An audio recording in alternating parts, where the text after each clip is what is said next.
Hello बच्चों, आज के इस वीडियो में आप सभी का स्वागत है।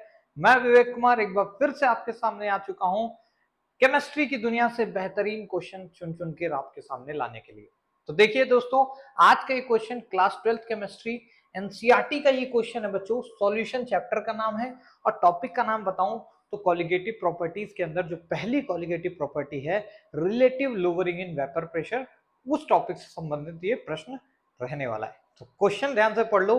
बोला है calculate the mass of non volatile solute which should be dissolved in 114 gram octane to reduce its vapour pressure to 80%। Concept आपको पता होगा बच्चों, अगर हम किसी वोलाटाइल सॉल्वेंट के अंदर नॉन वोलाटाइल सॉल्यूट डाल देते हैं तो उसका वेपर प्रेशर घट जाता है। ठीक है, तो हमारे पास वोलाटाइल सॉल्वेंट था ऑक्टेन। आपको पता होगा ऑक्टेन क्या है, एक ऑर्गेनिक सॉल्वेंट है जो कि सर जी हमारे पास 114 ग्राम मौजूद है।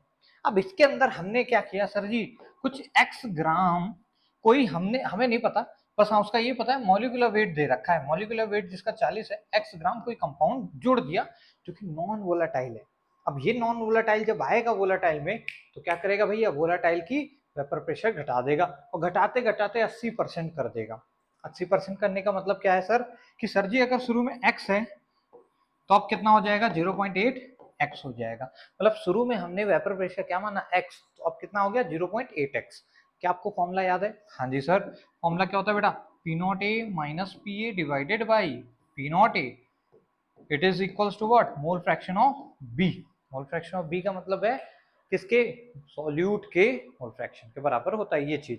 अच्छा, पी नॉट मतलब जो शुरू में प्रेशर था, शुरू में कितना था एक्स, माइनस पी ए मतलब जो भैया घट के प्रेशर हो गया है, कितना हो गया, 80% हो गया है सर। इसका 80% मतलब दिस इंटू 80/100 जो कि 0.8 एक्स हो जाएगा।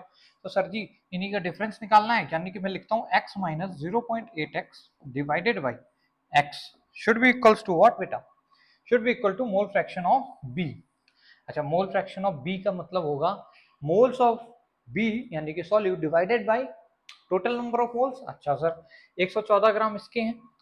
ऑक्टेन का जो मॉलिक्यूलर वेट होता है बेटा, ऑक्टेन का मॉलिक्यूलर वेट, ऑक्टेन का फॉर्मूला होता है C8H18 या H18, 8 to the 16 प्लस 2। तो भैया इसका जो मॉलिक्यूलर वेट आता है ये भी 114 ही आता है। और ही मास्टर जी यहाँ पे हमारे पास नंबर ऑफ मोल्स कितने हो जाएंगे, मास अपन में मॉलिक्यूलर मास सर 1 मोल हो जाएंगे। बहुत ही चालाकी से एनसीईआरटी वालों ने अच्छा क्वेश्चन दिया। चलो डेटा में कैलकुलेशन नहीं है तो भैया इसके सर जी कितने मोल हैं, 1 मोल है सर। और इसके अगर x ग्राम है और मॉलिक्यूलर वेट 40 है तो क्या सर x मास अपॉन में मॉलिक्यूलर मास यही मोल्स होते हैं? हाँ सर, तो इसके मोल्स इतने हैं। तो बेटा मोल फ्रैक्शन क्या होगा, मोल फ्रैक्शन होगा दिस, जो इसके मोल है divided by total number of mole. Total कितने हैं, 1 प्लस एक्स बाई 40। बेटा इसको सॉल्व कर लो, आंसर आपके सामने। थोड़ा सा स्पेस बनाता हूं मैं। आई होप आपको समझ आ रही होंगी चीजें, ऑक्टेन क्या है, कैसे मैंने लिखा है यहाँ पे, मोल्स कैसे निकाले, मास अपॉन मॉलिक्यूलर मास, इनसे जुड़े कोई भी आपको कंसेप्ट में दिक्कत आती है बेटा, पूरी प्लेलिस्ट बनी हुई है, सॉल्यूशन चैप्टर एक्सप्लेन किया हुआ है, आप जाके वहां से चेकआउट कर सकते हैं। और फिर भी कोई दिक्कत लगती है तो आप कमेंट बॉक्स कीजिए, मैं कोशिश करूंगा उसी टॉपिक पे वीडियो बनाने की जल्द से जल्द। तो भाई देखो यहाँ पे एक्स एक्स एक्स मर जाएगा, 1 में से 0.8 जाएगा, 0.2 बचेगा। राइट हैंड सॉल्व करते हैं तो सर यहाँ पे एक्स बटे 40 हो जाएगा, और जैसे ही इस पूरे को इधर ले जाओगे तो ये पूरा मल्टीप्लाई हो जाएगा 1 प्लस एक्स बटे 40। भैया जी अब इसको नीचे सॉल्व करते हैं तो ये हो जाएगा। अच्छा, 1 इससे मल्टीप्लाई होगा तो 0.2 हो जाएगा, और ये इससे मल्टीप्लाई होगा तो प्लस का 0.2 मल्टीप्लाइड विद एक्स बाई 40 और इक्वल्स टू किसके हैं, एक्स बाई 40 के। देखो मैंने क्या किया, बस 0.2 को अंदर मल्टीप्लाई कर लिया। थोड़ी सी जगह ऊपर बनाते हैं भाई, ओहो जगह बनाते हैं। अब देखिए, अब इसको उधर ले जाते हैं भाई, ठीक है, राइट हैंड साइड पे ले जाएंगे तो ये नेगेटिव का हो जाएगा, तो ये हो जाएगा sir x by 40 minus 0.2 x by 40। देखो भाई बच्चों के लिए मैं धीरे धीरे सॉल्व कर रहा हूँ, अदरवाइज तो आंसर आ चुका है। और इक्वल टू किसके होगा, एलएचएस के, जो कि 0.2 है। ठीक है, फिर थोड़ी सी जगह बनाया, एक्स बाई 40 कॉमन ले लो बेटा, क्या करो एक्स बाई 40 कॉमन ले लो, तो बच जाएगा 1 माइनस 0.2 बराबर 0.2 के।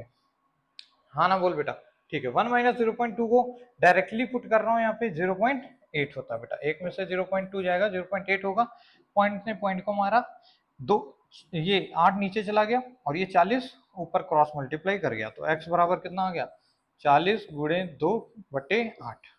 तो बेटा 4 दूनी 80 और x आ गया 10 ग्राम। तो इस तरीके से बच्चों इस क्वेश्चन का आंसर हमारे पास एनसीईआरटी जो की किताब है, इसका आंसर कितना आ गया 10 ग्राम आंसर आ गया। देखो क्वेश्चन मुश्किल नहीं होता अगर आपको कंसेप्ट ऑफ फॉर्मूला पता है तो, ठीक है।